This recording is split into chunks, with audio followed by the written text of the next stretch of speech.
Nada. Adelante, estimado, por favor. Entonces, desktop, esto se ve, ¿no? Entonces, ¿cómo vamos a insert page? Entonces, ¿cómo vamos a hacer? La cosa es que funciona así. Yo empecé a ver qué pasa si se puede comprender el Renormalization Group, cómo se puede conectar con Deep Neural Networks. Pero en realidad, para comprender esto, entra mucho, tiene harto que ver con dos temas.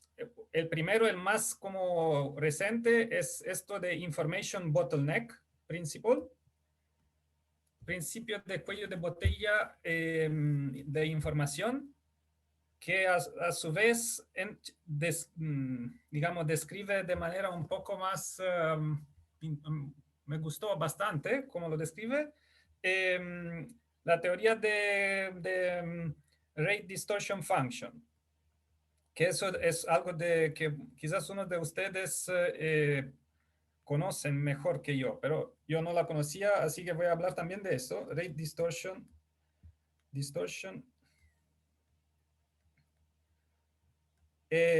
Y la capacidad de canales, channel capacity.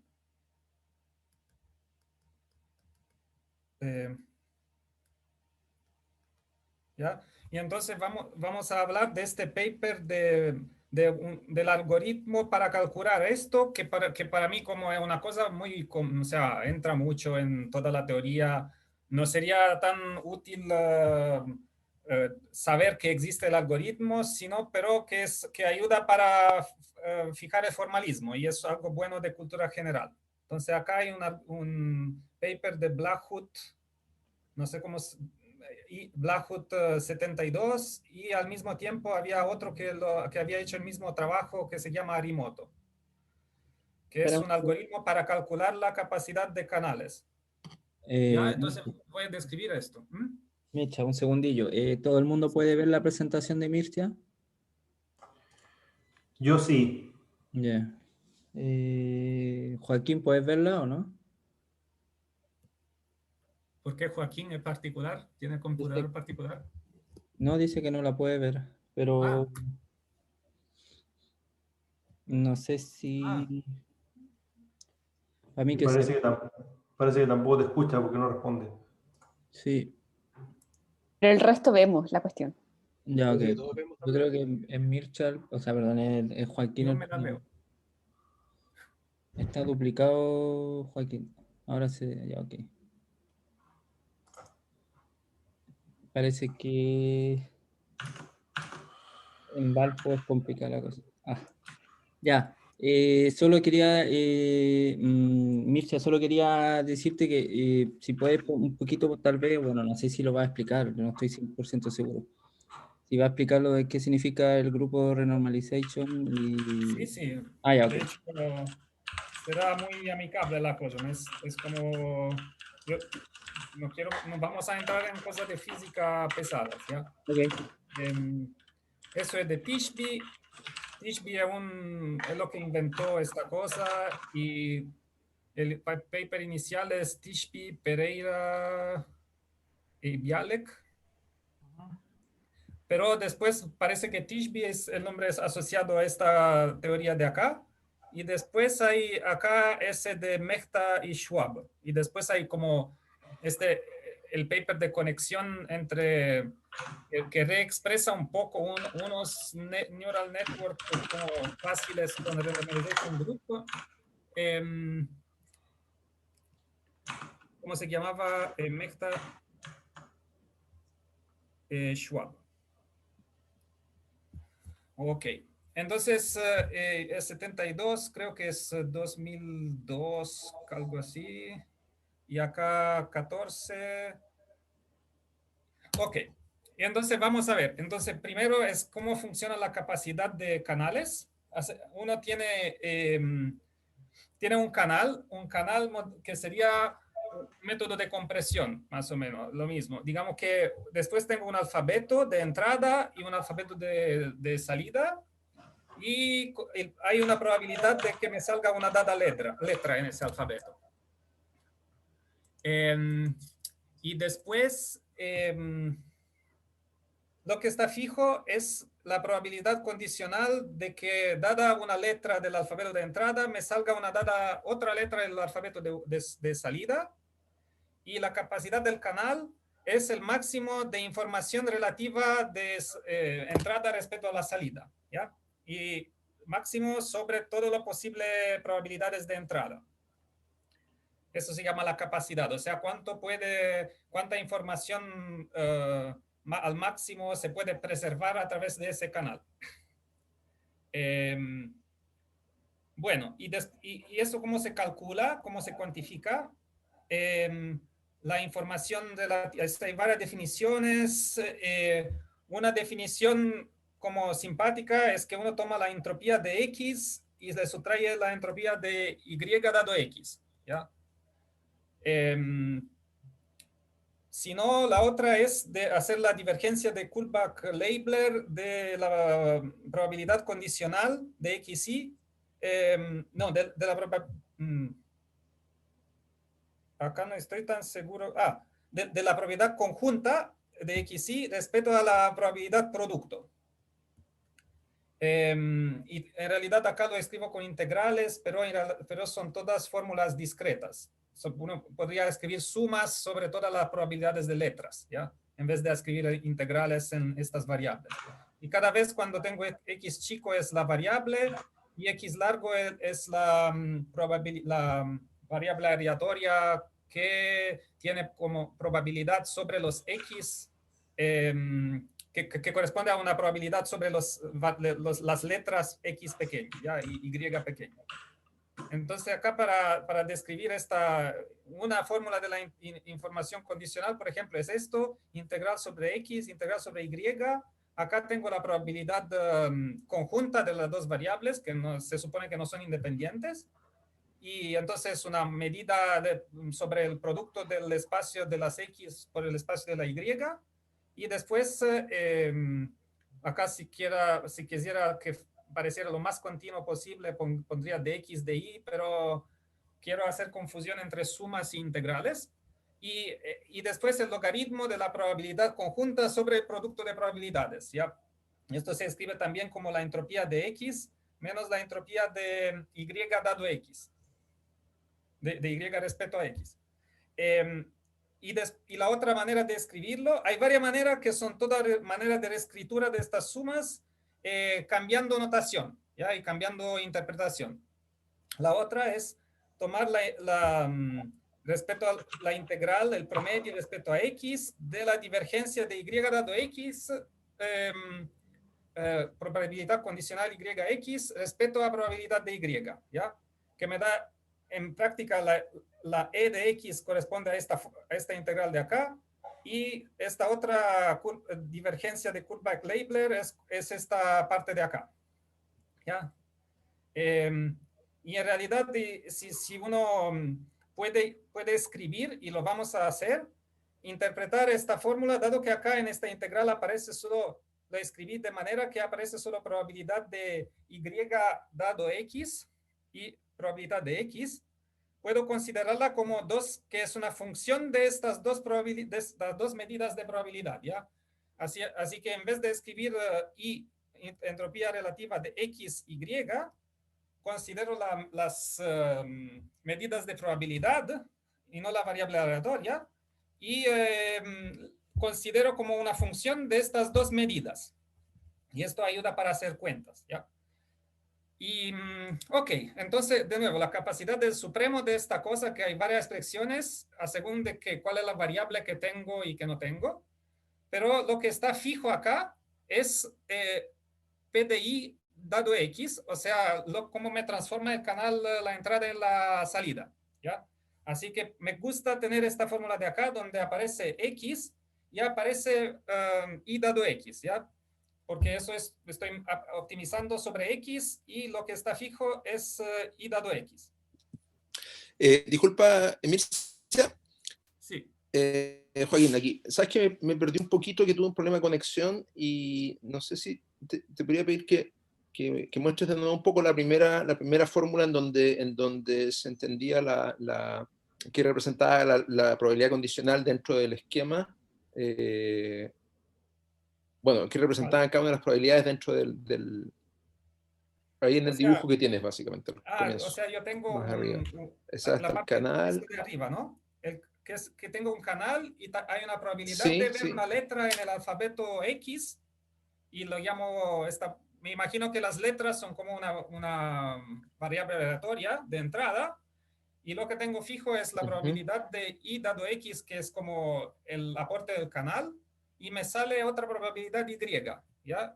ajá, Y quiero, em, fijado probabilidad de I dado X, ujú, me pregunto cuál es el máximo de la capacidad de X, la información relativa de X dado respecto a Y, que era dado por estas varias fórmulas. ¿Ya? Así que el supremo sobre ok. P de X, y si fijo P de X y P de Y dado X, fijo también P de Y. Así que más o menos podría expresar todo como un vector. Px es un vector de probabilidades de la letra de X, Py dado X Ujú, es como una matriz, y me sale ujú, un otro vector en llegada de probabilidades que llamo PY. ¿Ya? Puedo verlo sin hablar de verdad de variables aleatorias, solo en términos de probabilidades, pero a ujú, veces ayuda a hablar de probabilidades para poder cambiar como punto de vista durante el ujú. proceso, ayuda a la intuición. Y entonces la primera cosa que hacen, que uno quiere hacer un algoritmo para calcular este supremo en un caso concreto. Si sé los alfabetos y sé la probabilidad,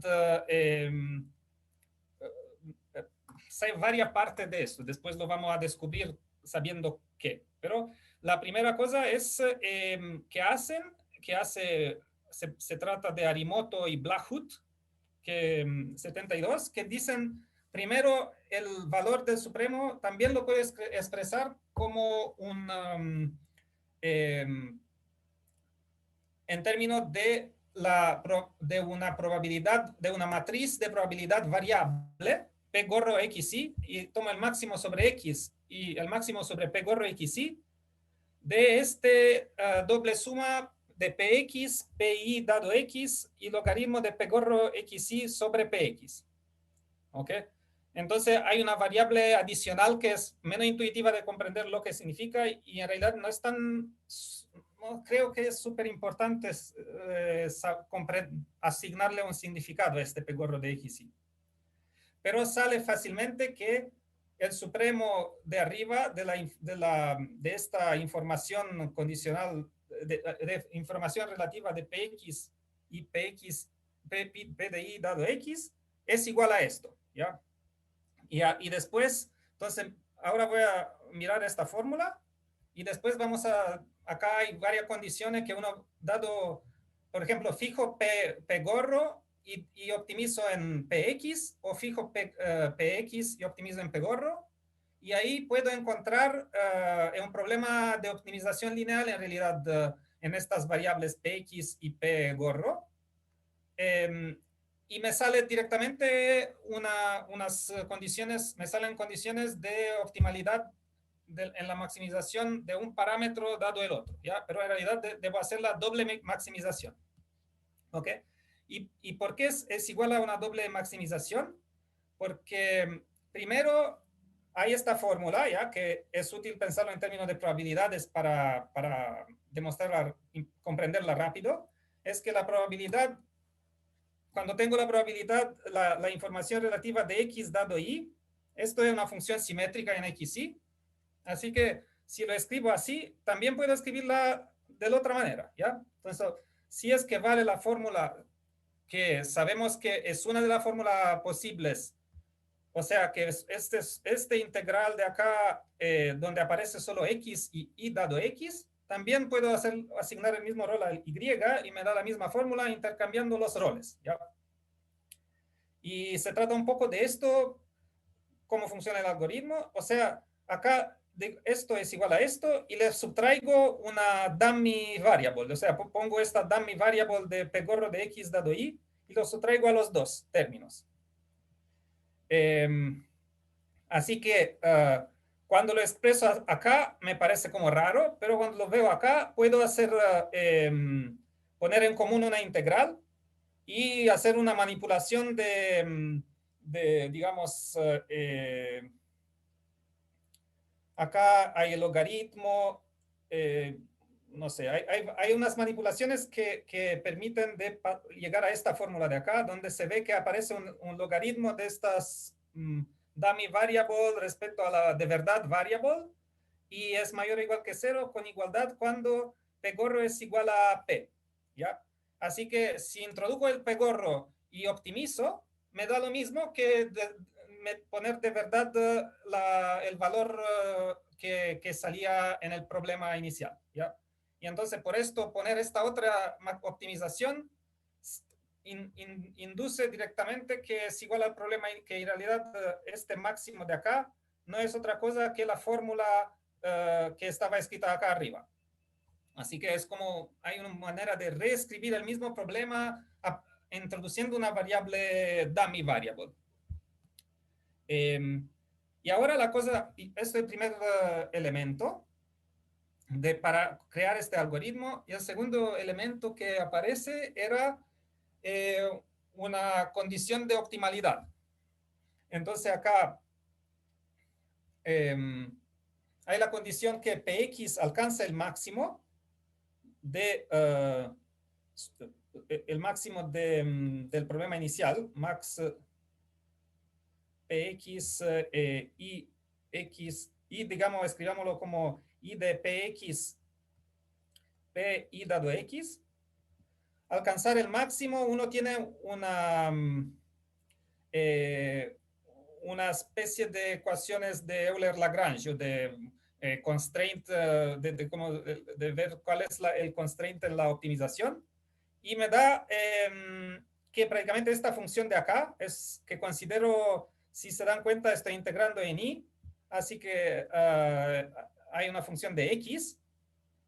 Esta función que puede interpretarlo uno como una especie de entropía, es igual a constante para los x donde px es distinto de 0 y menor o igual que la misma constante donde px es igual a 0, ¿ya? Y también esto se puede expresar como pongo el c por el otro lado y hago exponenciales, y sale que el exponencial de menos c exponencial de este valor de acá es igual a 1 si px es igual a 0, y menor o igual que 1 si px es distinto de 0, y menor o igual que 1 si px es igual a 0, ¿ya? Entonces hay esta condición que es como se llama condición de Kuhn-Tucker. En realidad el teorema, creo, inicial de eso es como un teorema de programación lineal más general, no tiene que ver con probabilidades y entropía, la versión general, pero no la miré. Entonces, entonces estos dos elementos, y con esto uno tiene el algoritmo, ¿ya? ¿Cómo hace el algoritmo de Blahuut-Arimoto? Es esto, es parte con una probabilidad mayor que 0, ¿ya? Que necesita entregar un valor mayor que 0 a todas las letras. Es la única imposición. Y después hay el próximo paso de la iteración es igual al paso precedente multiplicado por, hay una especie de, acá es un factor de normalización abajo, y debe ser proporcional a producto de precedente por esta función c definida de acá, lo que aparece en la condición de Kuhn-Tucker. Y la idea es que si es que converge el PR para R que tiene infinito, bueno, entonces en el límite sale la función de Kuhn-Tucker, la condición de óptimo automáticamente, ya es un proceso de punto fijo, de encontrar el punto fijo, ¿ya? Y la idea de por qué esto converge, por qué la información relativa converge al óptimo, y C acá sería capacidad del canal. No es una constante, sino que es el C de arriba, el comienzo de la slide, capacidad del canal. Y esto vale porque en el teorema 1, lo que voy a hacer es tomo PR, PXR, después fijo esto y optimizo la dummy variable. Después, una vez optimizado la dummy variable, optimizo de nuevo el PXR, ¿ya? Entonces hago una optimización alternada, si se fijan, en este doble máximo, ¿ya? Entonces maximizo acá, no, primero acá fijo P0 y después fijado P0 optimizo esto. Cuando encontré el óptimo, optimizo esto y el doble paso de esta optimización corresponde a poner este valor de PR más 1, ¿ya? Donde acá sale una función que se puede calcular en términos de P de Y dado X y P de X, ¿ya? Entonces, lo lindo es que hay esta conexión que te aparece esta otra función y es como un poco la magia de la álgebra de estas fórmulas de entropía, ¿ya? Que puede ser un esquema autocontenido. Entonces, continuando con eso, sigue, dado que expresé el problema como doble máximo, sigue que esto es creciente, ¿ya? Porque cada vez aumenta un poco el valor de la información relativa acá, porque nunca bajo, siempre estoy maximizando un poco más.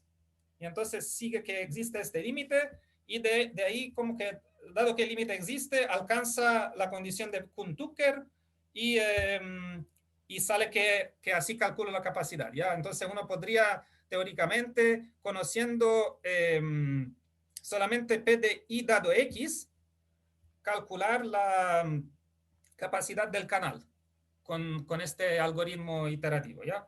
Ese es el primer elemento de por qué es útil mirar la información relativa, ¿ya? La otra, después el paper de Blackwood Arimoto contiene una otra parte que no sé si es, creo que aparece de nuevo más al final. Yo lo leí porque leamos todo el paper, ver qué contiene, ¿ya? Entonces, la otra parte del algoritmo es, digamos, hacer la misma cosa, pero fijando PX, ¿ya? Ahora, ¿qué problema tengo si en vez de fijar el canal, la probabilidad condicional que, digamos, descrita por el canal, qué pasa si en vez de eso miro el PX fijo y optimizo sobre el canal? Y entonces acá hay problema en palabras que esto puede, para donde eso ayuda es esto, es que intento optimizar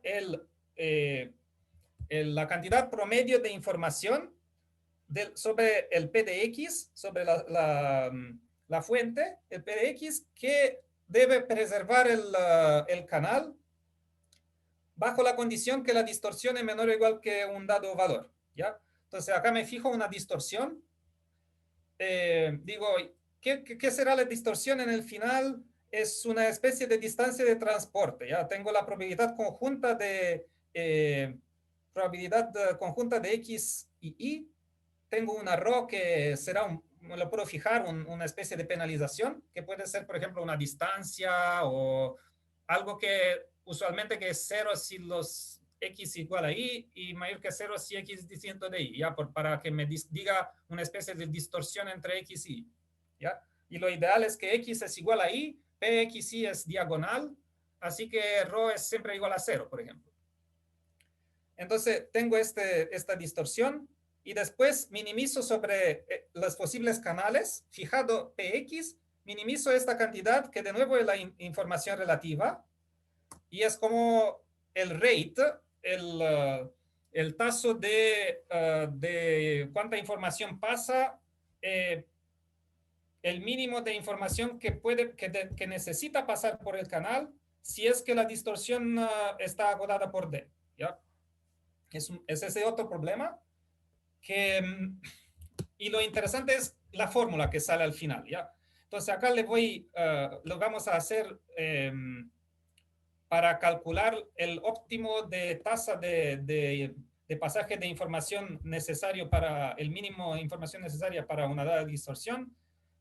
Cambia un poco el problema si es que quería optimizar RD, encontrar es la función que es rate en términos de la distorsión, ¿ya? Entonces la rate distortion function es como los dos ejes de una eje cartesiano donde me imagino en horizontal la distorsión, en vertical el rate. Y si es que lo optimizo, obtendría un multiplicador de Lagrange. Ya puedo poner acá un multiplicador de Lagrange enfrente del constraint. Ya el constraint lo escribo, puedo escribirlo así, como una distancia de transporte, o dado que acá de nuevo estoy optimizando en X y tengo fijo y dado contrario. Estoy optimizando en y dato X y tengo fijo X, puede mejor escribirlo teniendo cuenta de las variables del problema. Entonces lo escribo acá. Esto es la distorsión, esto es el valor que me doy y el multiplicador de Lagrange me daría esto. Y es interesante, más que fijar un D, porque yo fijo un D y después ya lo fijé, ahora calculo mi rate y ¿qué me dice esto?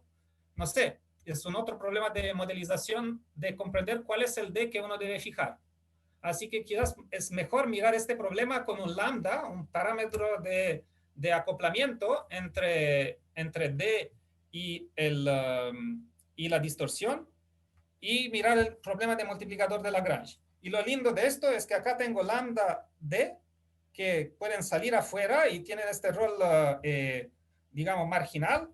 Y el problema, digamos, ahora el problema que me representa la distorsión de mi canal se transforma en una optimización con parámetro lambda, ¿ya? Entonces acá pongo una penalización de la distorsión, esto siempre queda igual a la distorsión, y entonces tengo información más parámetro que multiplica la distorsión, ¿ya?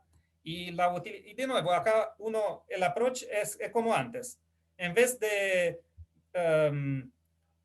hacer la optimización fijo y miro px dado y, acá pongo una dummy variable de y y optimizo sobre y, pero en realidad optimizar sobre y me llega que el mejor y que puedo poner es el x inicial, el mayor y que puedo obtener es el mismo y que se obtiene desde x y desde esta esperancia condicional, ¿ya? Entonces hay el mismo relajamiento del problema.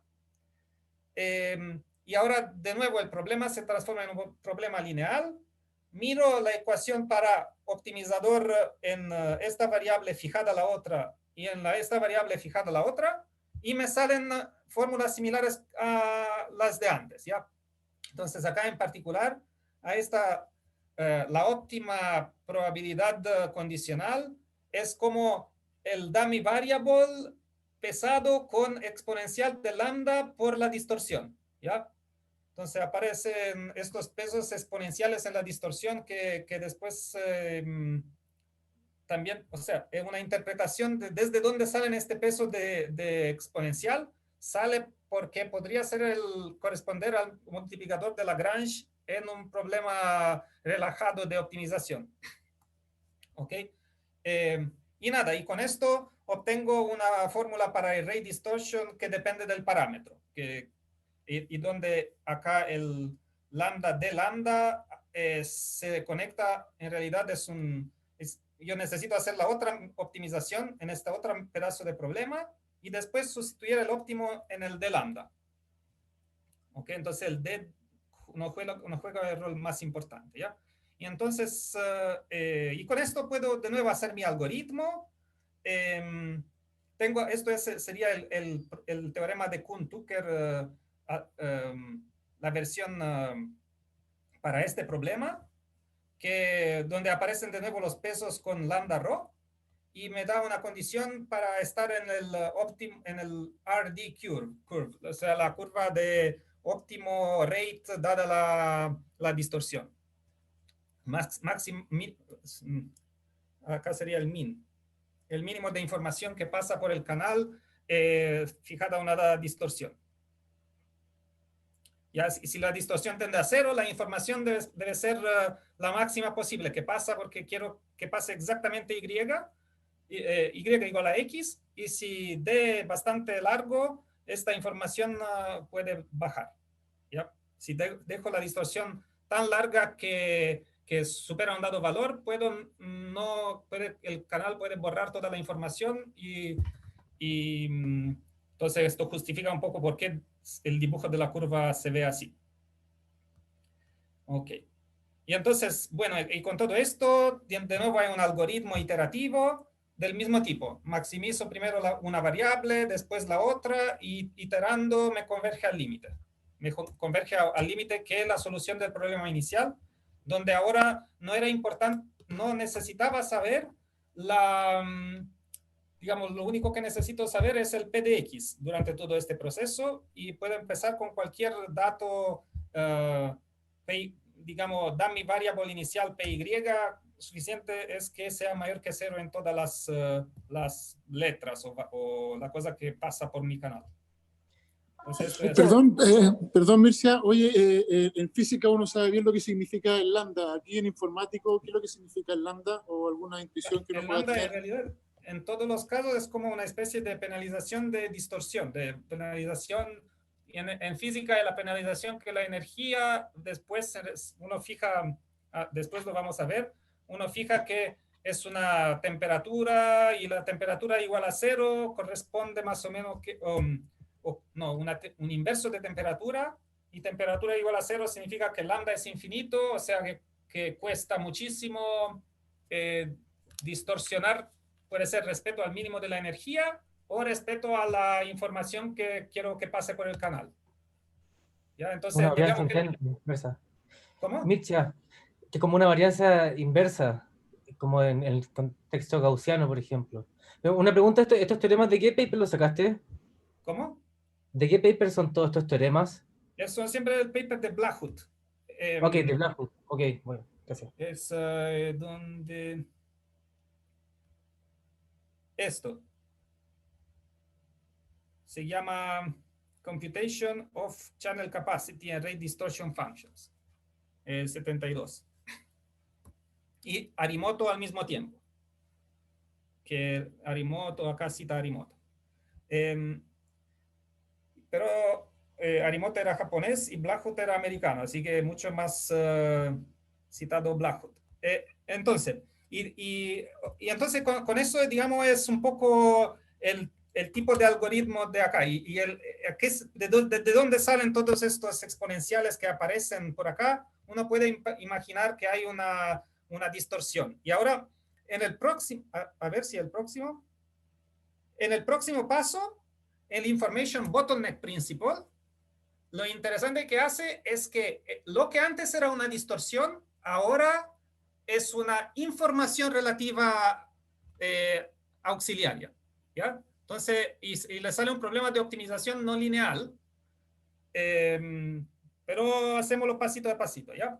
Entonces, en ese otro paper, lo que dicen, lo presenta muy bien el paper, el comienzo, dice, ya, o sea, algo de eso también, o sea, no, digamos que esto es una cosa que me imaginé yo de por qué es importante, pero más o menos lo dicen una cosa similar a ellos también. Y prácticamente dicen, en Machine Learning, uno puede decir, no ellos no dicen, pero uno podría pensar así, que en Machine Learning tengo dos datos X, y quiero encontrar el algoritmo que me envía X en Y.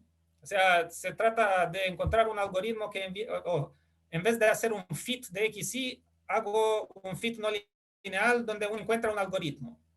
Y entonces ellos dicen, ya, bueno, para modelar esto, olvidamos toda la parte no lineal de algoritmos y modelamos todo como qué es el pasaje de información en el sistema. Entonces, ahora el problema, solo en términos de información, olvidando la parte de algoritmos, ya en el espíritu de todo eso, de Rate Distortion Function y de capacidad de canales, ahora dice, tengo X y tengo Y, y para hacer extraer lo mínimo de información necesaria para desde X predecir Y, encuentro cuál es la variable intermedia T, un bottleneck, que T se obtiene desde X y tiene una cantidad mínima de información relativa suficiente para poder después, ocupando T, predecir Y. Entonces se trata de, en vez de encontrar un algoritmo, encuentro el bottleneck óptimo. Entonces la variable, digamos, menos informativa posible que me permite pasar desde X hacia Y. Y acá el ejemplo sería como que X son palabras, Y son labels, y el T sería el mínimo clustering de estas palabras que es suficiente para encontrar los labels. Entonces, como que no miro las palabras, sino miro una información, menos información que X, pero suficiente para poder reconstruir o encontrar bien la información relativa de X, Y. ¿Ya? Entonces, ahora, palabras, hacemos una fórmula para que se comprenda mejor.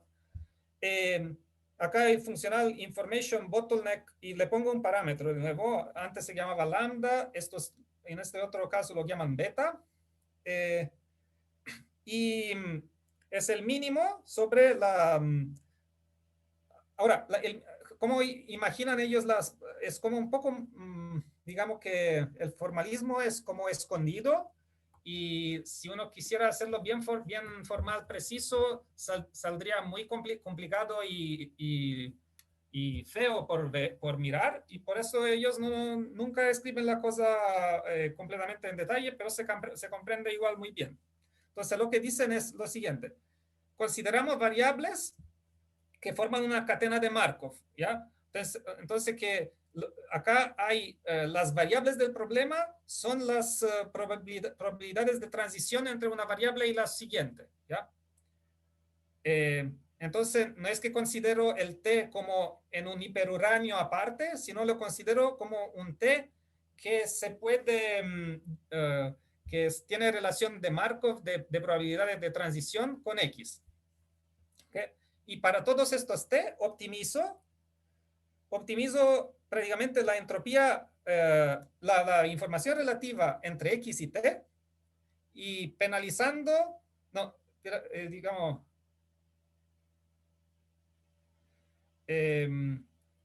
penalizando la información relativa entre, no, ¿cómo decir? Acá es un mínimo, ¿ya? Entonces, intento de encontrar el T más chico que pierde lo más posible de información respecto a X, y que intenta tener lo más posible de información respecto a Y, ¿ya? Esto quiero que sea bajo, y esto quiero que sea largo, porque tiene un signo menos. Y sería un poco como decir que quiero que T sea poco distorsionado respecto a Y. Si acá se acuerdan, en el otro problema había la distorsión acá, ¿ya? Había... me refiero a esta forma del problema de rate distortion, donde acá había una distorsión y acá había la diferencia entre entropía relativa, o la suma de la entropía relativa, acá hay un signo distinto, entropía y distorsión. Y acá un poco lo mismo. Solamente que el rol de la distorsión la juega una otra información. Perdón, me doy cuenta que estoy ocupando la palabra entropía en vez de distorsión a cada vez. De información y entropía les confundo. Entonces, cuidado con lo que estoy diciendo. Lo siento. Ok. Entonces, acá, y hago esto, y ¿qué pasa? Cuando beta tiende a 0, acá significa que lo único que me interesa es que este término no existe, y lo único que me interesa es minimizar esto, y entonces pongo todo en un único clúster. T tiene información 0 respecto a X, y optimizo, ¿ya? Entonces ese es un caso. Y beta que tiende a infinito significa que quiero que Y sea igual a T. O sea, T es igual a Y, y entonces tengo que T tiene un máximo de complejidad, digamos. T es el más complejo posible, idealmente, si pudiera, quería ser igual a Y. ¿Ya? Pero no siempre puede, porque hay que tener esta cadena de Markov, esta relación de cadena de Markov. ¿Ok? Y ahora el teorema es, de nuevo, bueno, es un teorema que parece que ya resolvió, tengo una fórmula. En realidad es un teorema que caracteriza el óptimo, ya por lo menos. Tengo que el óptimo de la probabilidad bottleneck óptima de t dado x es dado por normalización, y después tengo la probabilidad de t, que la probabilidad, si tengo esto y tengo px, entonces tengo p de t. Ya esto está determinado por los datos del problema. Y después tengo exponencial de menos beta, probabilidad de i dado x, por este logaritmo de acá. ¿Ya? Y ¿se acuerdan? Esta es la única cosa que estoy optimizando, ¿ya? Así que para después expresar todo solamente en términos de la variable t, necesito hacer un poco de, digamos, expresar todo solo en términos de t dado x. Esto parece raro, o sea, ¿qué quiero decir? La idea es que acá yo puedo ocupar las variables t dado x y y dado x o x dado y, ¿ya? Pero t dado y no necesariamente puedo, porque quiero que las variables estén en esta dependencia, ¿ya? Que haya una cadena de Markov entre las variables, ¿ya? Así que esto sería un problema, dice, ¿cómo puede expresar esto? Y lo expresa ocupando varias veces el teorema de Bayes y de la cadena de Markov, ¿ya?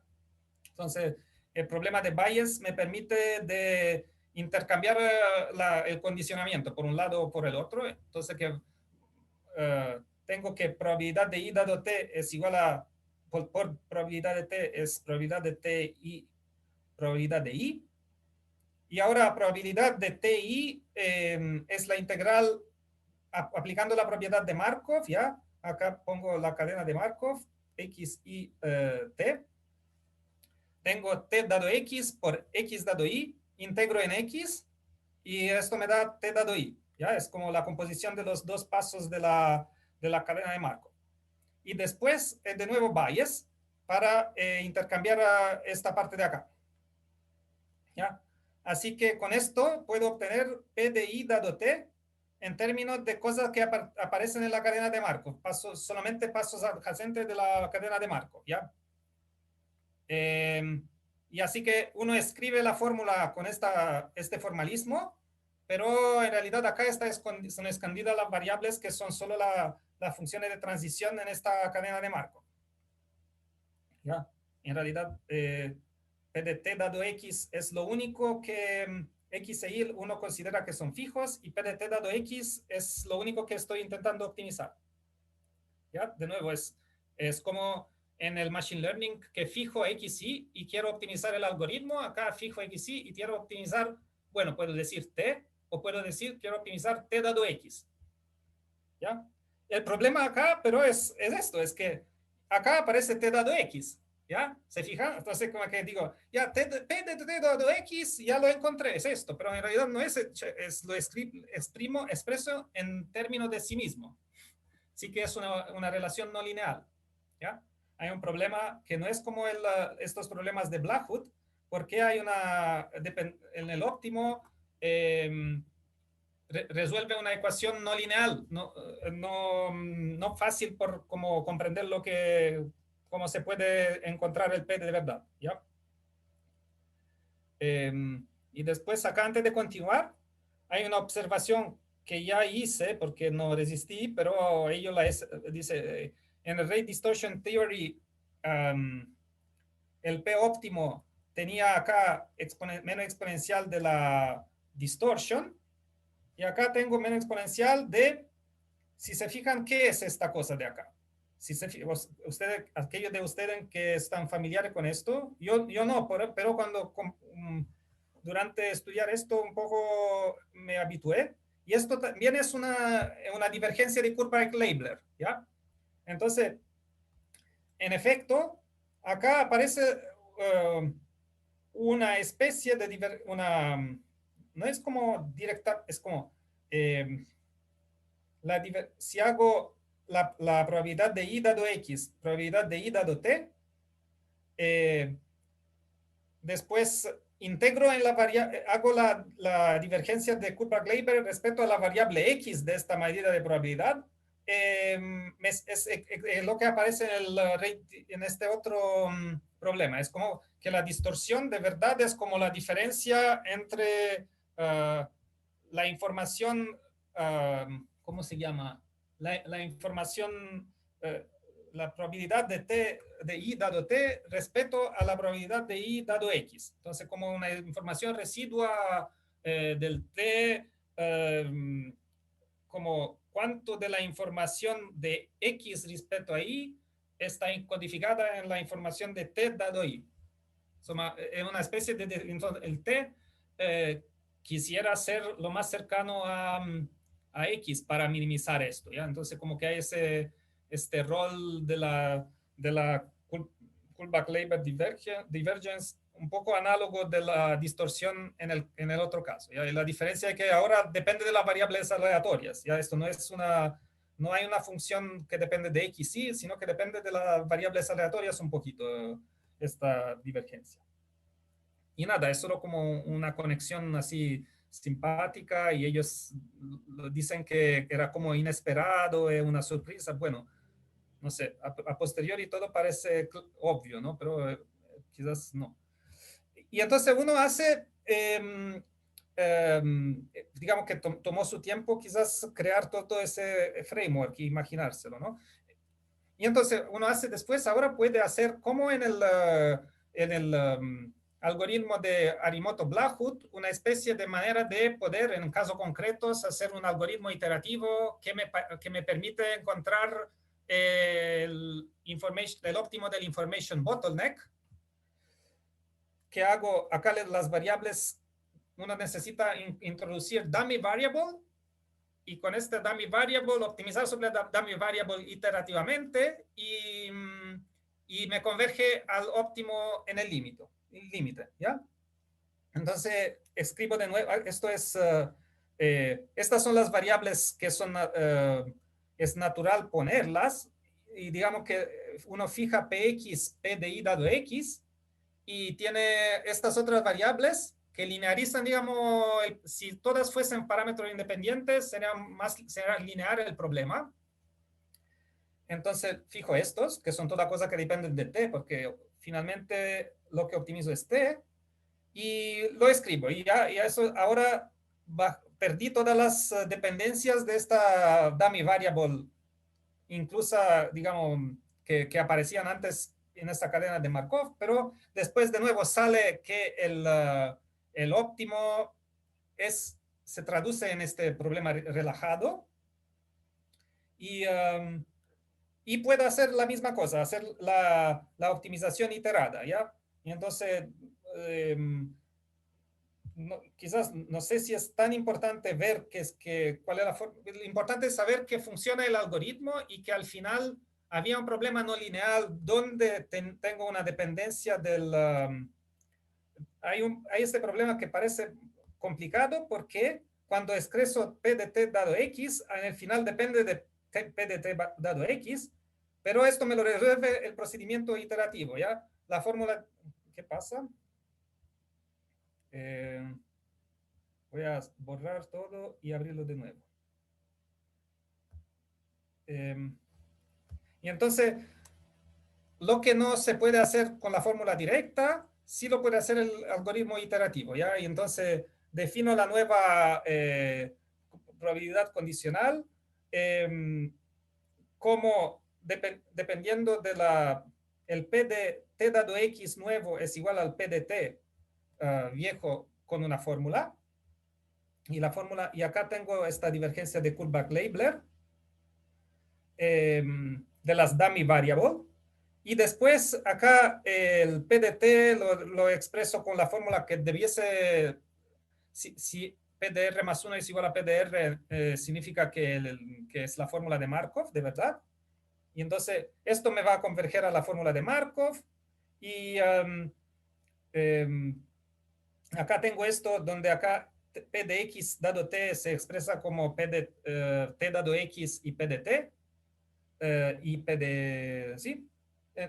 digamos, acá está escondido una aplicación de la fórmula de Bayes para decir que esto de verdad depende solo de las dummy variables que fijé de arriba. Y bueno, y entonces en el equilibrio, si uno sustituye todos los valores, sale que de verdad está convergiendo la cosa. O sea, digamos, si sustituyo los dummy variables, me sale esta fórmula de acá, ¿ya? Fórmula no lineal de acá, ¿ya? Y entonces es lindo que igual funciona, ¿no? Esto es, ahí termina, digamos, la teoría de Information Bottleneck versión básica, ¿ya? Y después, porque, digamos, pasó harto tiempo que nadie le importaba esta teoría y solo ahora en los últimos 2-3 años se empieza a aparecer muy citada y no sé, Tishby ganó un premio, no sé cuánto importante, pero igual parece que tiene más importancia para la gente que quiere explicar por qué funciona por qué por qué funcionan deep neural networks y cosas así. Entonces, tiene una importancia explicativa, parece, más reconocida. Y una de las cosas es que uno, en realidad, cuando tiene estas variables aleatorias, no puede calcular la información directamente. Así que ellos encontraron después el facto que si tomo un muestreo de mis datos, puedo aproximar, entonces hay cota de aproximación de la información de XT con la información de un muestreo, la información, digamos, obtenida por muestreo de XT, y lo mismo para YT, ¿ya? Entonces hay cotas que dependen, acá no depende de X, independiente del tamaño del alfabeto X, ¿ya? Uno supone que hay alfabetos finitos, X y T, y tiene una cota de aproximación por muestreo, que acá el número de muestras es M, así que hay 1 sobre raíz de M de convergencia, y depende solo del tamaño de la variable T y no de la variable X, lo que es lindo. Acá hay un término con 1 sobre raíz de M que depende del tamaño de T, y un término en 1 sobre M que depende del tamaño de Y también, que no se puede sacar. Y entonces la idea en un algoritmo, en testar un algoritmo, es que este muestreo de la Y dado T, de la Y respecto a T, mide una especie de performance de cuán preciso es el algoritmo, ya un poco como hemos visto que esto, si es que beta tendía a, olvidé, antes cuando discutábamos el algoritmo, ya si tengo que beta tiende a infinito, hay una complejidad máxima y una máxima performance, así que este muestreo mide un poco la performance, y después hay con unas, acá no voy a hacerlo porque quiero terminar a tiempo, pero hay este teorema de Stein que me dice, de Chernow-Stein, que hay un libro bueno que es de teoría de información, este libro de Cover y Thomas, y acá prácticamente dice que la divergencia de Kullback-Leibler de 2 probabilidades sirve para acotar el error de aceptación, digamos, de aceptar la hipótesis P1 contra la hipótesis P2, ¿ya? Y ocupando esto, el facto que aparece la divergencia de Kullback-Leibler en la distorsión con en esta teoría, sigue más o menos que dado X, dada la información muestreada de X respecto a T, esto mide un poco la precisión de regularización del algoritmo. Entonces, y esto se basa en esta teoría de cómo estimar el likelihood de una hipótesis respecto a la otra con el teorema de Chernow. Pero eso no es muy preciso, digamos que la analogía es como un poco vaga porque acá nosotros tenemos P1 y P2 que sería por ejemplo, el misclassification, uno podría decir que el misclassification probability decrece exponencialmente con tasa proporcional a esta, con tasa proporcional a esta entropía de Kullback-Leibler. Pero nosotros no tenemos estos de I1 y con letra I1 y letra I2, sino que tenemos un promedio, ¿ya? Entonces, la información de T, la información de T dado Y es un poco la entropía, la divergencia de Kullback-Leibler, la misma que aparece para estimar la valididad de una hipótesis respecto a la otra, pero en promedio sobre I. ¿Ya? Y lo que sé es que esto es exponencial y el promedio, no sé, o sea, digamos que no aparece el promedio, ¿ya? Así que acá hay una diferencia entre lo que aparece en la información de verdad y no sé si si la conexión, dicen que hay una especie de cuota y de significación similar, pero no que es exactamente una medida del error de una hipótesis respecto a la otra, ¿ya? Así que acá hay un relajamiento de menos potente el teorema, por lo menos. Ya. Y después que I gorro, la otra es que I gorro XT, que es similar a, como información similar, si hago muchas muestras, es información similar a I de XT. Esto es un error una medida de la potencia de regularización del teorema, ¿ya? Porque del T. ¿Cuánto la optimización en T está regularizada? Porque si esta información es... ok, acá ya olvidé cuál era el razonamiento. Ok, bueno. Había esta otra parte que el I gorro, XT y YT, uno significa la performance del algoritmo y el otro la regularización. Y lo otro, segunda parte de aplicar esto en práctica, es que hicieron unos experimentos simpáticos con Neural Network, ¿ya? En Neural Network es un poco distinto de Deep Neural Network. Hasta ahora hemos visto solo un T y un Y, ¿ya? Pero puede hacer lo mismo con más capas, ¿ya? No solo X, que se envía información en un nodo, en un nodo descrito por T, y esto se conecta con un nodo de salida, sino que hay más capas. Y acá, en este caso, es importante estas cosas. Es que, la primera cosa es que si tengo variables que tienen dependencia tipo cadena de Markov, la información del X, ¿cuánta información tengo del X? Esto solo puede disminuir a mano cuando me voy más lejos de X, ¿ya? Entonces, acá la información contenida en Y seguramente es mayor o igual que la información contenida en Z sobre el X. Esto es el primer punto. Y el segundo punto es que la información no depende de aplicaciones invertibles, ¿ya? Si cambio transformación por una transformación invertible, los dos variables, su información queda igual.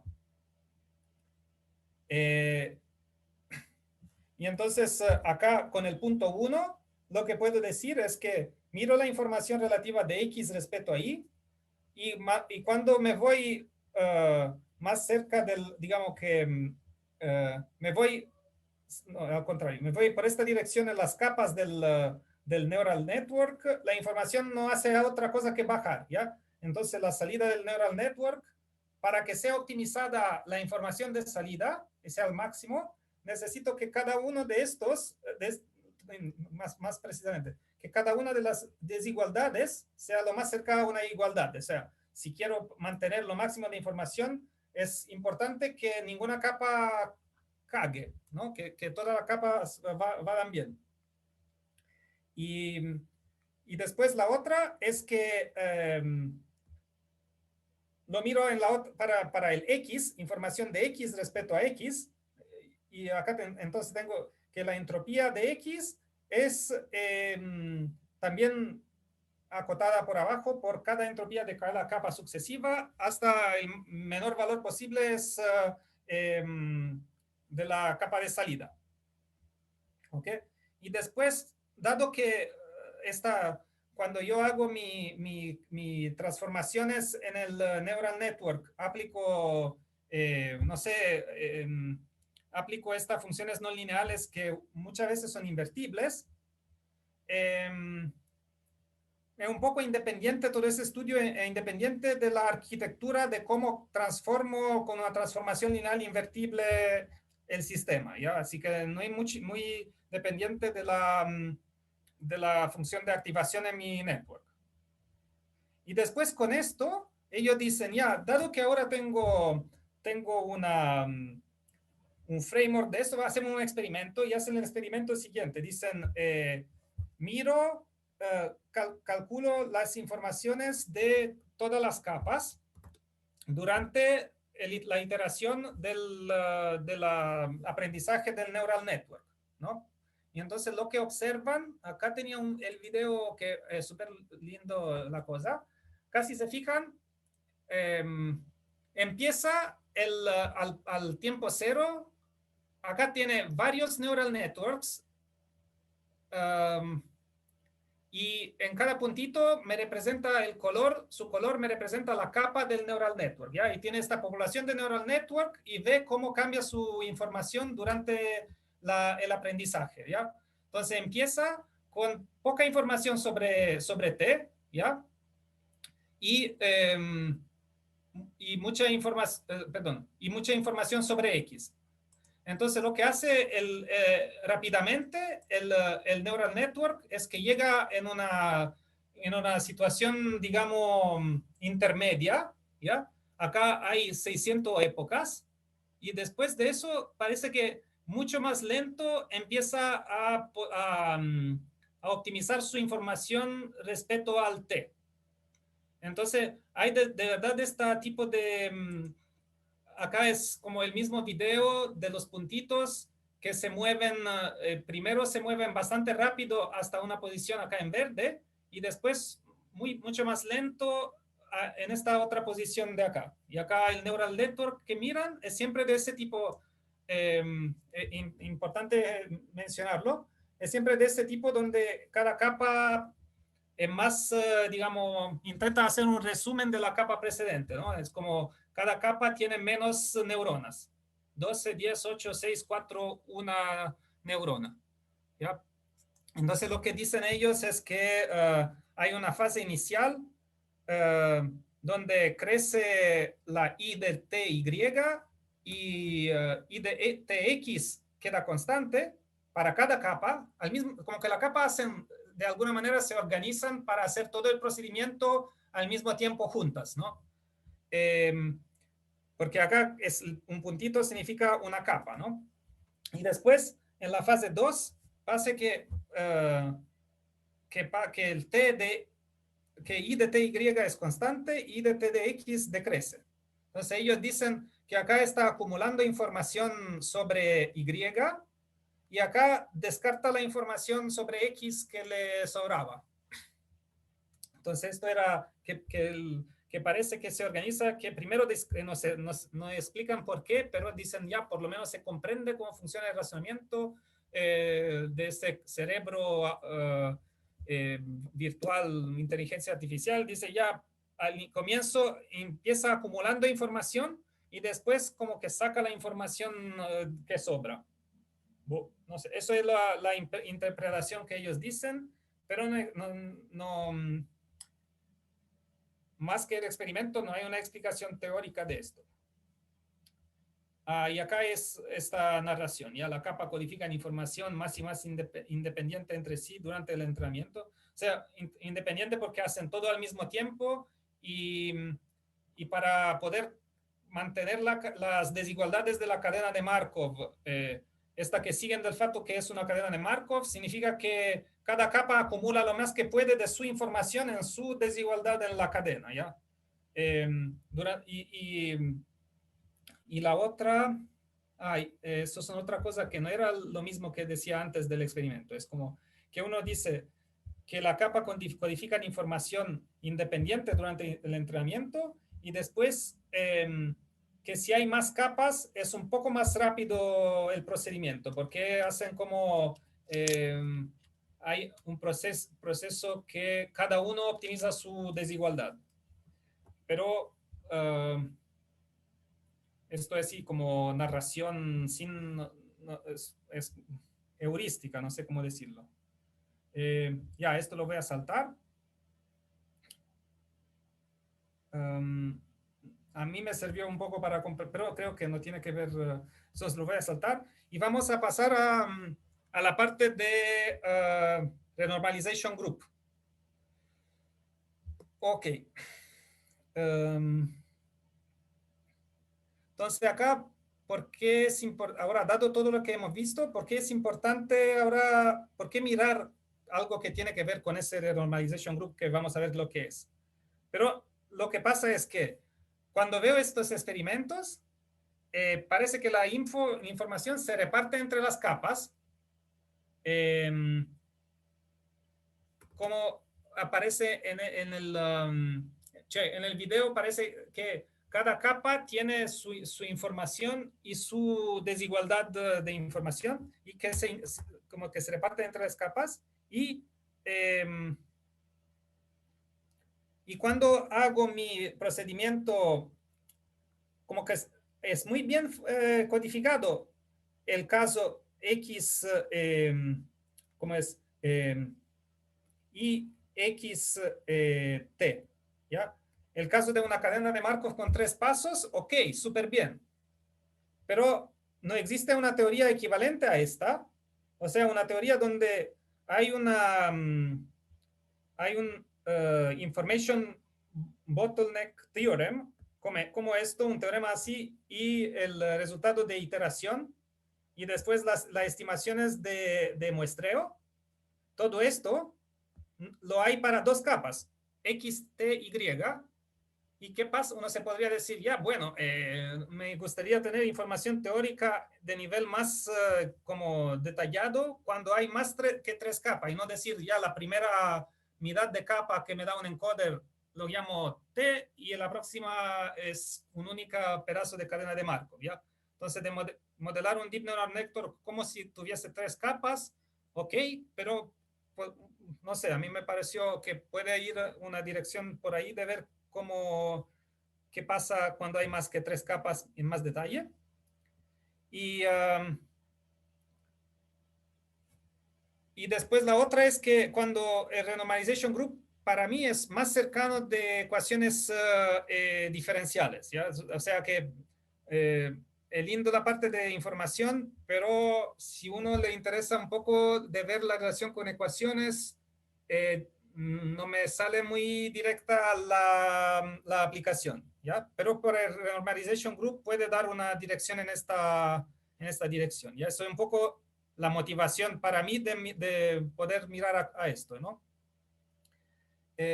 Después, ahora, ¿qué es el Renormalization Group? ¿Ok? Renormalization Group son los físicos. La primera idea, la más sencilla, es el block spin.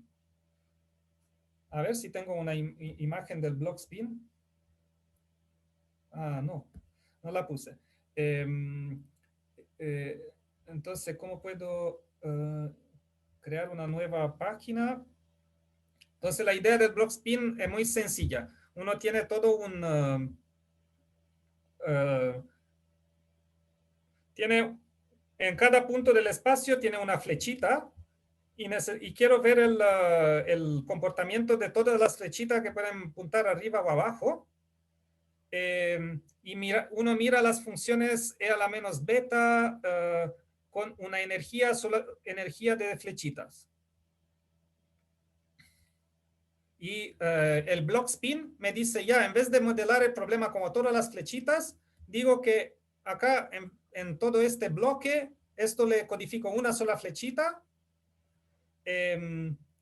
y estudio el problema con más flechitas como resumido por un problema con menos flechitas. ¿Ya? Eso, miro la flechita por bloques y codifico la información espacialmente como que un bloque largo tiene solo un bit, en vez de tener acá 4 bits. De arriba o abajo, 4 veces arriba o abajo, hago un resumen con una sola vez arriba o abajo.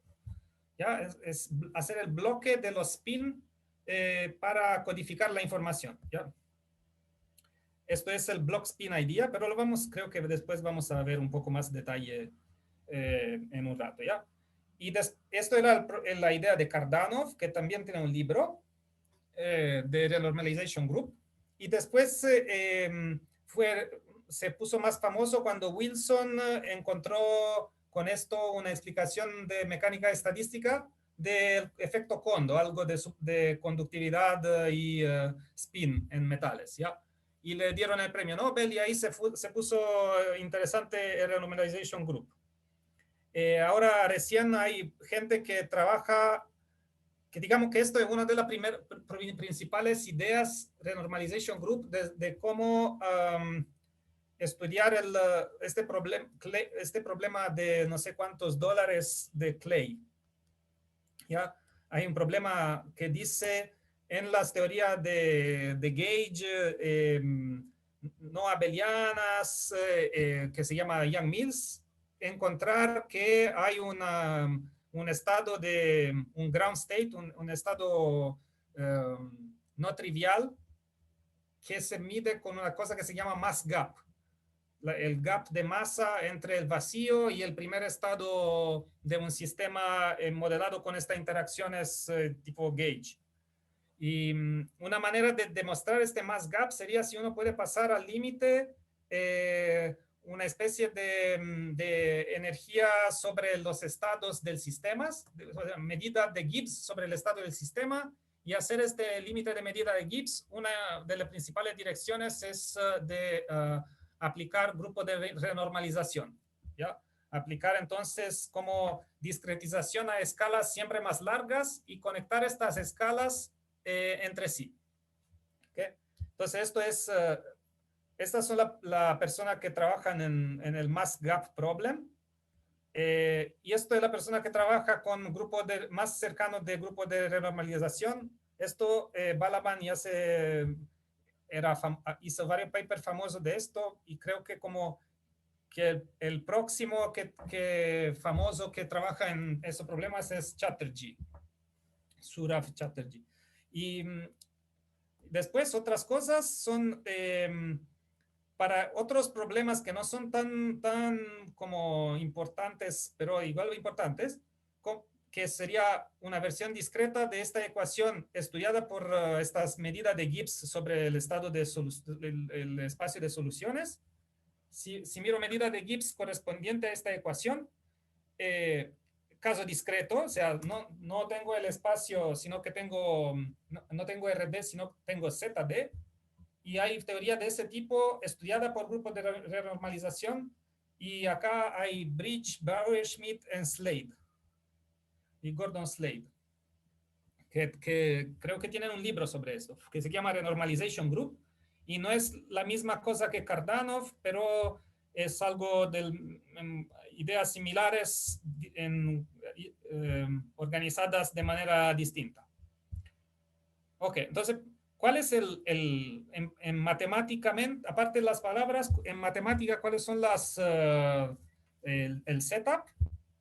Es lo siguiente, yo digo que tengo spin, como decía, flechitas en el espacio, y sus valores son bit, VI, que es más o menos 1, por ejemplo. Típicamente VI es más o menos 1 y es una posición en un retículo. La probabilidad de ver una dada configuración de los VI está dada por renormalizar para que me dé una probabilidad, y después es proporcional a menos una hamiltoniana, ¿ya? Menos energía exponencial de menos hamiltoniana asociada a esta configuración. Típica hamiltoniana super general es esto, es que uno pone, acá tengo, no sé, valores numéricos, supongamos sea más o menos 1, y kappa i, sumo kappa i VI, después sumo kappa i J, VI, VJ, y hay términos de cualquier grado yo quiera poner, o sea, puedo complicarme la vida hasta que quiera. Y lo más típico... Eso, perdón, ¿esos Sí. términos de orden superiores o interacciones de archeo de 4 se encuentran en alguna parte o es un invento nomás que hizo esta gente para algo? Sinceramente, lo que más se encuentra son interacciones, no sé, por ejemplo, uno tiene interacciones más complicadas y uno quizás tiene que aproximar todos estos, ¿ya? Y ahora, pero es muy de moda hacer tensor, aplicarlo a tensor networks. No sé si lo mencioné, tensor networks. Y ahí con el Tensor Networks sí hay por lo menos 4, de orden 4. O sea, para mí tiene mucho sentido, pero en la física uno siempre se queda con el potencial de interacción y con un potencial externo, que sería el primero y el segundo. Por eso te digo. No sé, parece que hay varias, como una comunidad fuerte de física, que ahora hay varios libros, uno que se llama de verdad Tensor Network, no me acuerdo cómo, que prácticamente estudia el caso de donde por lo menos hay 4 índices. El caso más básico es de 4 índices, digamos, en ese caso de Tensor Network. Pero claro, y esto sirve para mecánica cuántica, quantum mechanics, como no sé qué es, no lo sé en detalle, pero tiene que ver con teoría de mecánica cuántica y de aplicar todo esto en mecánica cuántica, ¿ya? Con estos estados descritos por trazas de matrices de dimensiones, trazas de tensores que por lo menos tienen 4 índices en el caso base, me parece. Pero eso es la parte reciente, la parte más, digamos, tradicional, sí es la teoría de Ising, donde tiene kappa y j igual 1, así que si los bits son de signo opuesto me da energía baja, y si los bits son de signo igual me da alta energía, y el kappa i es un campo externo, es como pesarlos para, por ejemplo, fijar el dado al borde a través de fijar un campo externo, ¿ya? En una región. El modelo de Ising es como el más sencillo de esto, pero ahora es como hay más, nunca terminó de desarrollarse esa teoría, continúa todavía a evolucionar. Porque hay mucha, digamos, libertad, grados de libertad. Ok, y ahora después acá, Z es la normalización, esto ya lo había dicho, es la manera como lo escriben a veces es con una traza, decir que es como una traza de esta función no lineal exponencial, pero puede también interpretarlo como una probabilidad. Depende si a uno le gusta más probabilidad o más mecánica cuántica, no sé. Pero igual el formalismo es un poco independiente de dónde lo pones. Y después, eso es el primer paso, ¿ya? Entonces, el primer paso es esta medida de probabilidad construida a través de una energía. Y la energía no la imaginamos como estos términos, digamos, bastante sencillos, ¿ya? Como sumas y después sumas de monomios de grado 2, monomios de grado 3, y así siguiendo. Y ahora la idea es tomar un M, número de nuevos bits, que es menor que el número precedente. Esto es la cardinalidad de los VI. Y acá tengo la cardinalidad de los nuevos HI, menor. Y los HI son como bloques de bit, ¿ya? Y ahora a cada bloque de bit asocio un bit. Así que obtengo una nueva energía, una nueva hamiltoniana, que está definida con otros parámetros, kappa tilde. Y ahora, para comprender qué es la nueva hamiltoniana, necesito asociar un kappa tilde al kappa precedente, ¿ya? Y entonces, uno dice, usualmente fija el kappa tilde como un acoplamiento entre una nueva como energía de acoplamiento entre el H y el V, ¿ya? Y uno define como la nueva energía, de nuevo, exponencial de la nueva hamiltoniana, y a veces, y uno le pone un parámetro, ¿ya? Pone un parámetro que me acopla digamos que una discretización menos discreta, que sería la nueva, el resumen local del sistema precedente, me lo acopla con el sistema de verdad, ¿ya? Y por ejemplo, intenta de decir que el HI en alguna manera es cercano al promedio de los VI que corresponden, ¿ya? En una estructura tipo árbol, que un bloque hace el resumen de lo precedente en el sentido de cerca a los precedentes en un dado sentido. Eso puede ser una primera idea, ¿ya? Y depende todo del sistema físico, es muy general todo eso, ¿ya? Entonces, y ahora esto es el nuevo densidad de mi energía y la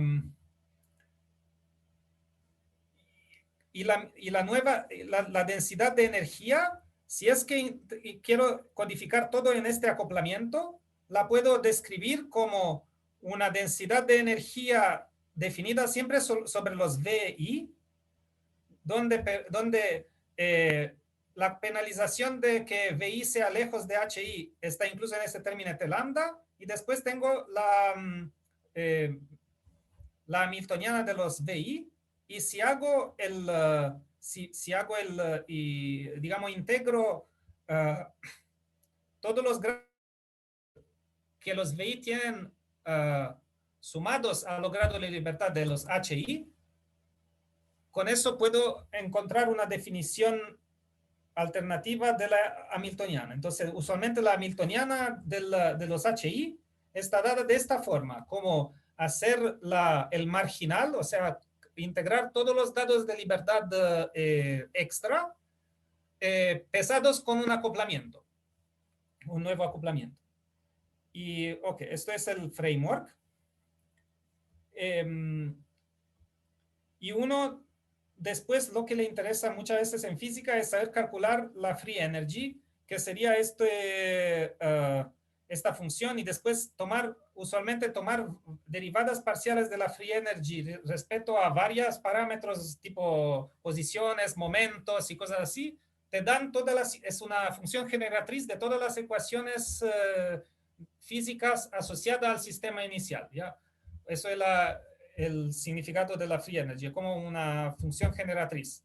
Y por eso el significado de estas exponenciales, cuando hago derivadas parciales respecto a las buenas variables, me dan las ecuaciones del sistema y condensan de una manera todas las propiedades del sistema.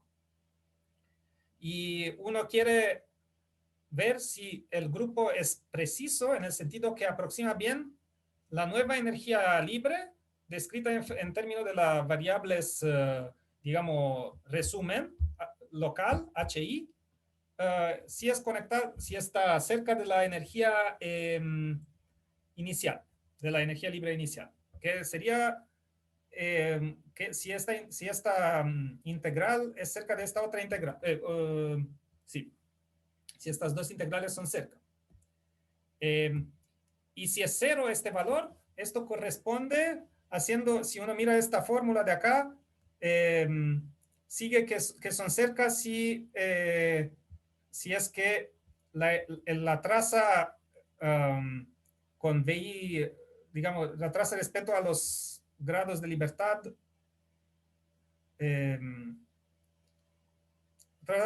respecto a los grados de libertad de H de esto es igual a 1, del acoplamiento es igual a 1.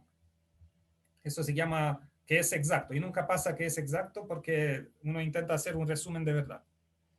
Y entonces la idea es que ahí puedo interpretar como que los VI forman la capa de entrada de una red neural y los HI forman una capa, la primera capa escondida, por ejemplo, y ahí el acoplamiento entre los dos está dado por el mismo tipo de función, la parte lineal de la red neural. ¿Ya? La red neuronal tiene una parte lineal y después una función no lineal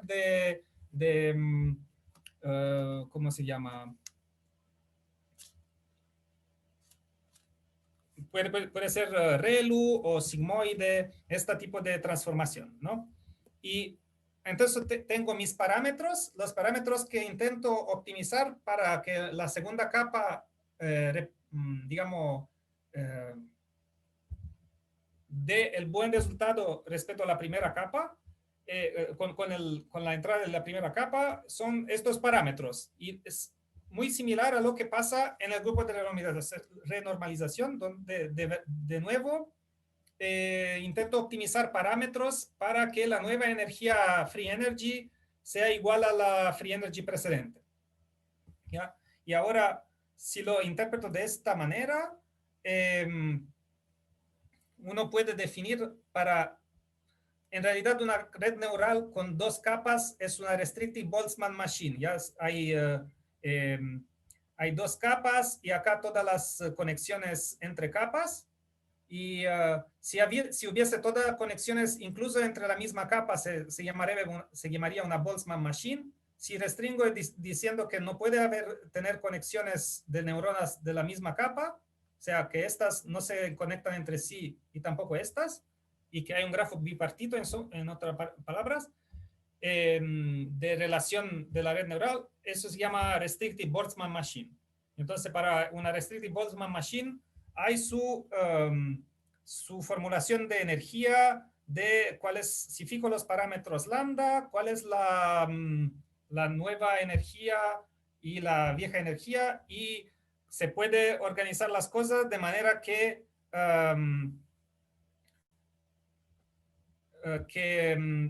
la divergencia de Kullback-Leibler de los VI respecto a los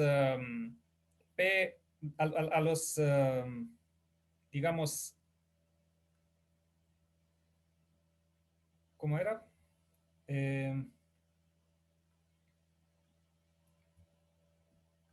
Acá olvidé lo que había escrito. Bueno, digamos que aparte la cosa que ahora no me acuerdo bien cómo funciona, lo importante es esto, es que, hay la conexión entre este aspecto formal de optimizar los parámetros de la red neuronal sencilla tipo restrictive Boltzmann machine con la energía tipo Ising de la red del renormalization group en un step del renormalization group, ¿ya? Y entonces el renormalization group después, el sistema de renormalization group se imagina que hay muchas de estas capas en términos de red neuronal, o muchos reblocking de los spin, muchos bloques de spin, y a cada pasaje desde hacer bloques de spin de dimensión 2x2 a 4x4, 8x8 y siempre más largos, cada vez que hago un resumen, optimizo el parámetro que me conecta el resumen con la capa precedente, ¿ya? Entonces el parámetro que me conecta la nueva hamiltoniana resumen con la hamiltoniana antes de hacer el resumen. Y lo mismo pasa en la red neuronal. Entonces eso es la conexión entre las dos, ¿ya? Este paper se acaba ahí. Entonces hace de nuevo el caso de dos capas, y el subentendido es que en realidad si tengo una red neuronal, hay más capas, donde cada pareja de capas forma una restrictive Boltzmann machine, y en el final optimizo, digamos, la relación entre input y output de acá, que se puede describir como información que pasa a través de las capas, así. Y en el renormalization group, usualmente, tengo mi bit más positivos o negativos, como cuadraditos blancos y negros, y después hago un resumen con bit espacialmente, digamos, localizados espacialmente, usualmente, ¿ya? Así que hay una especie de, el renormalization group usual optimiza parámetros correspondientes a un encoder, ¿ya? O sea, que corresponde, si lo interpreto como red neuronal, a una red de ese tipo con las capas que se achican siempre más, ¿ya? Por lo menos en el caso que se estudia usualmente en física, ¿ya? Entonces, acá hay una manera de reinterpretar todas las ecuaciones que uno tiene, y cuando en realidad cuando yo optimizo, otra cosa que me acuerdo, era que cuando yo optimizo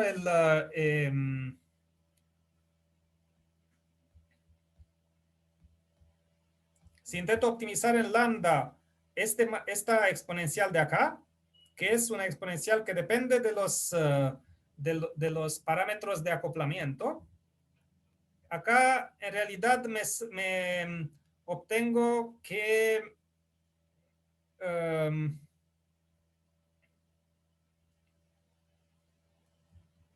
sale del cómputo, sale esta función sigmoide, ¿ya? O sea, lo que en redes neuronales aparece como función de activación, acá aparece como consecuencia de que hago el promedio de las exponenciales sobre los grados de libertad extra y divido para renormalizar, ¿ya? Entonces me sale de nuevo un softmax o una sigmoide directamente desde el framework de renormalization group.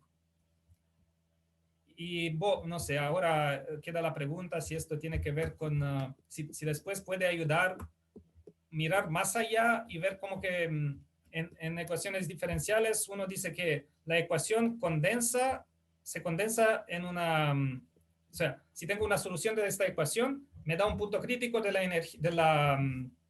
energía y cerca de un punto crítico, si tengo esta función generatriz de la ecuación, entonces la densidad de probabilidad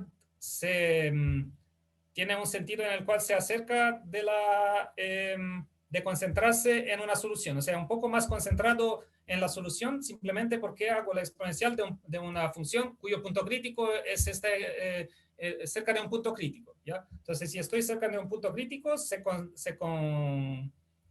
condensa un poco más la medida de probabilidad exponencial, que se llama la teoría de stationary phase, de estos, de las funciones, de la teoría de Gibbs, no sé. Entonces hay una teoría de que cerca de una solución de la ecuación se condensa un poco más la medida, y uno puede estudiar un poco esto, porque esto tiene un poco que ver cuando hago renormalization group. Hay un framework donde se puede expresar en términos de renormalization group el facto de quedarse cerca de la solución, y uno se preguntaría, ya, entonces, si le hago corresponder una red neuronal profunda, y acá yo diría convolucional, ya, porque convolucional, porque si no, porque tiene también usualmente en cómo se conecta ecuaciones diferenciales con grupos de renormalización es a través de ese tipo de energía, donde el rol de la variable espacial es importante, ¿no? Entonces, Perdón, ¿qué es lo que es la función partición ahí en esa fórmula?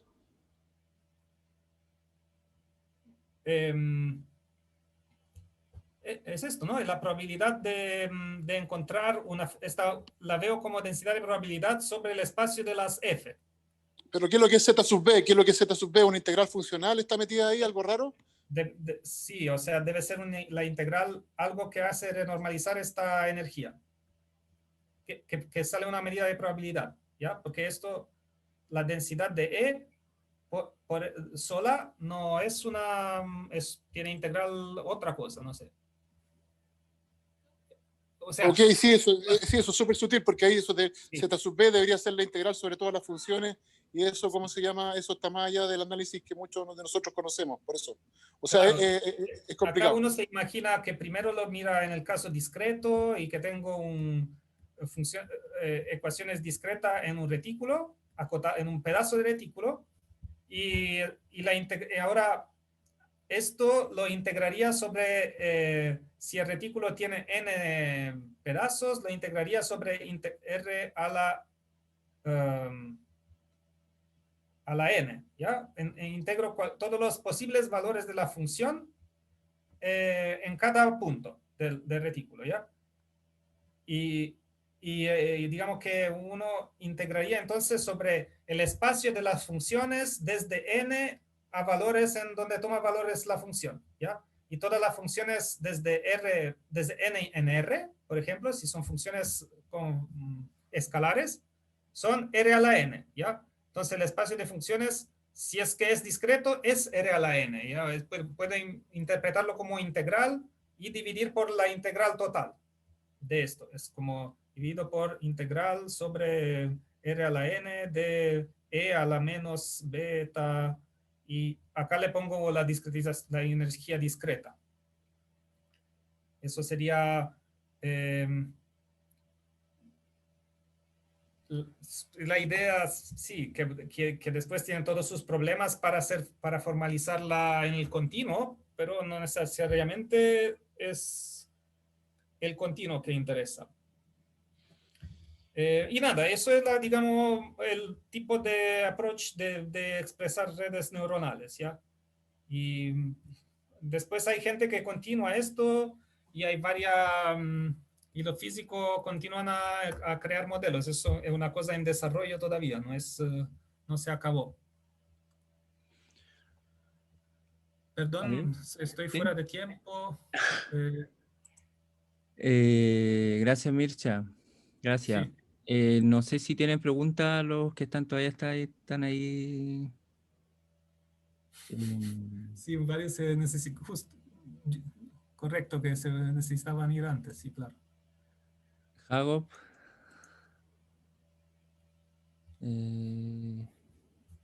O sea, yo tampoco comprendo todo eso bien. Es como empecé a ver un poco qué hay en el archivo.